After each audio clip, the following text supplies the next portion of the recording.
Good morning and welcome Toronto to SNN News. Here we are, it's a beautiful morning day and we are ready to perform. I am one of your hosts today, Stefan Mitrich, and beside me is my friend, the one and only Herschel Nashman. How are you doing, Herschel? I'm pretty good, Stefan, and you? Yeah, not bad. So why don't you tell them what we have lined up for them today? Well, today we will be streaming some live footage from the 5th annual Ninja Parade. It is also official. YouTube has reached 1 trillion racist comments. But before all that fun stuff, we have for you a look into schizophrenia. A new drug for schizophrenia could be on the rise. A new class of compound has been found by students in a research team from the Emory University of Medicine. Treatment for schizophrenia has been a mystery to scientists and doctors for many years, and still is. But with a little bit of new technology, we may be closer than ever. Today we have a special guest, PhD Professor of Pharmacology, Jim Stevens. Jim was responsible for leading the research team at Emory University who claimed to have found this new drug that could be the next new medicine for schizophrenia. Jim, how are you today? I'm good. Thank you for having me on the show. Could you tell us a little about your new groundbreaking discovery? Well, currently, schizophrenia is treated with a variety of antipsychotic drugs, which can have various long-term side effects. The idea behind treating schizophrenia via NMDA receptors, which are glutamate receptors that are predominant molecular devices for controlling synaptic plasticity and memory function. They come from the observation that when healthy people take the drugs, ketamine or phencylamine, also known as PSP or angel dust, they actually experience the symptoms of schizophrenia for a short period of time, including hallucinations, disorganized thoughts, and finally, flattened emotions. Interesting. So you plan to use this PCP to try and reverse the symptoms of schizophrenia? Well, the exploration of alternate targets, such as the NMDA receptor, could potentially lead to an expanded treatment options and improved outcomes for patients with schizophrenia.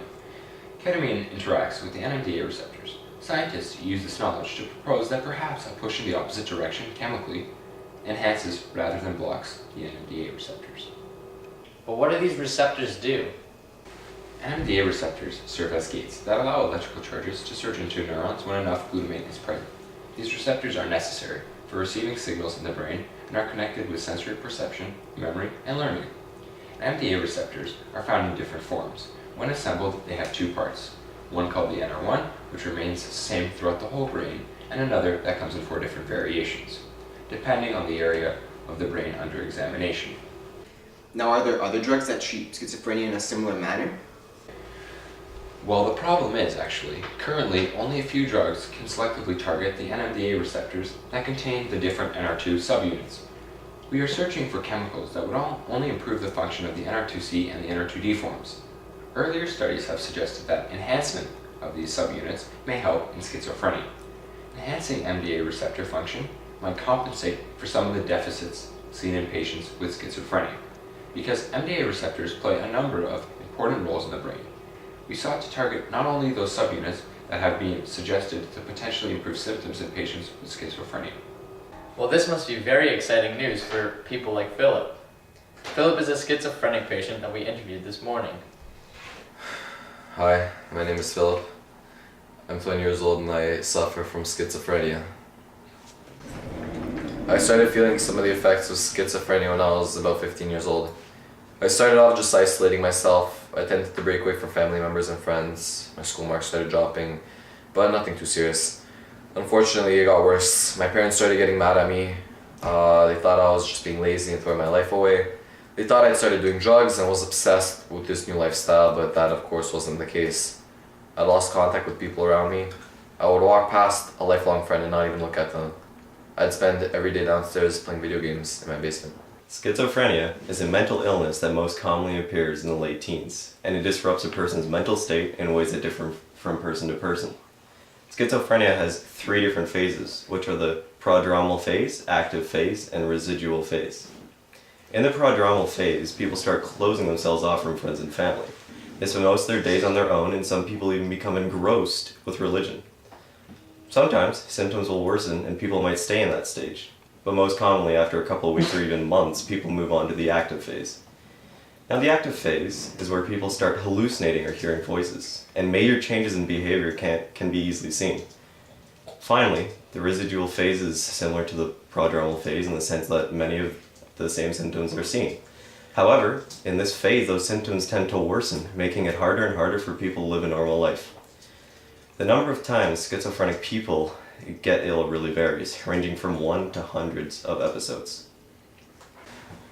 After a year or so, I started to hear things. I'd have voices talking to me, telling me what to do and criticizing me every time I did something.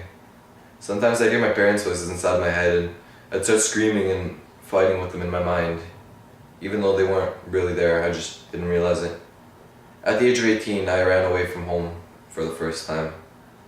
I stayed in deserted buildings where there absolutely nobody could bother me. The police ended up finding me and taking me home. My parents then took me directly to the hospital. They gave me a medication called Chlorazil, which halted my hallucinations and brought me back to sanity. But the problem was that Chlorazil would kill my white blood cells, the ones that fight off infections. So, after a while, I had to change medications because my white blood cell level was too low. I've been through a lot of different ones since then, and it's almost a guess and check process for which is going to work the best. Some of the many symptoms they gave me were skin rashes, restlessness, blurred vision, drowsiness, and weight gain.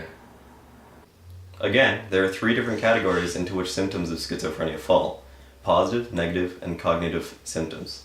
Positive symptoms include hallucinations, delusions, thought disorders, movement disorders, and more. Negative symptoms are less noticeable because they are simply disruptions to everyday behavior. Things such as lack of pressure, motivation, and emotion are included in this. Cognitive symptoms are similar to negative symptoms, but can only be detected when other tests are performed.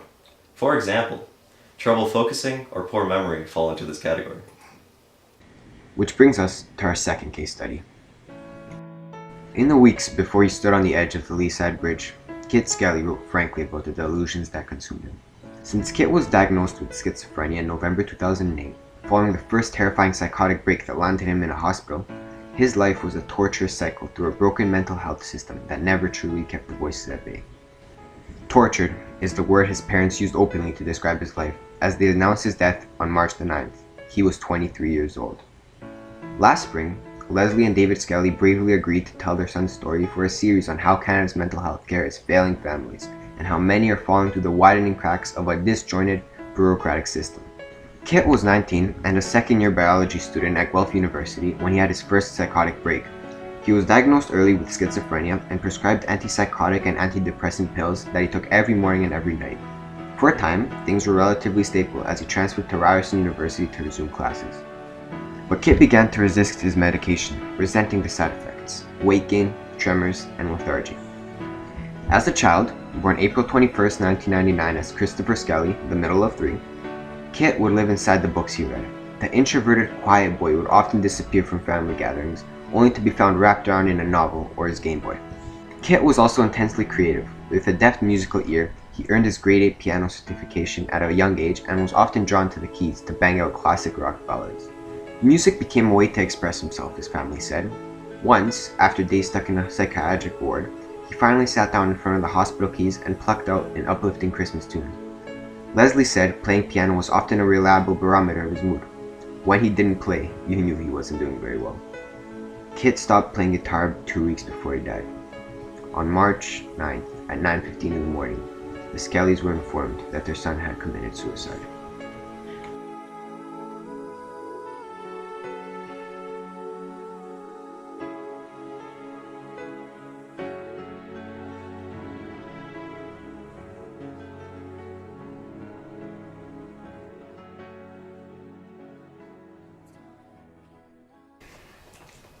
In our modern day society, approximately 1 in 100 people are diagnosed with schizophrenia.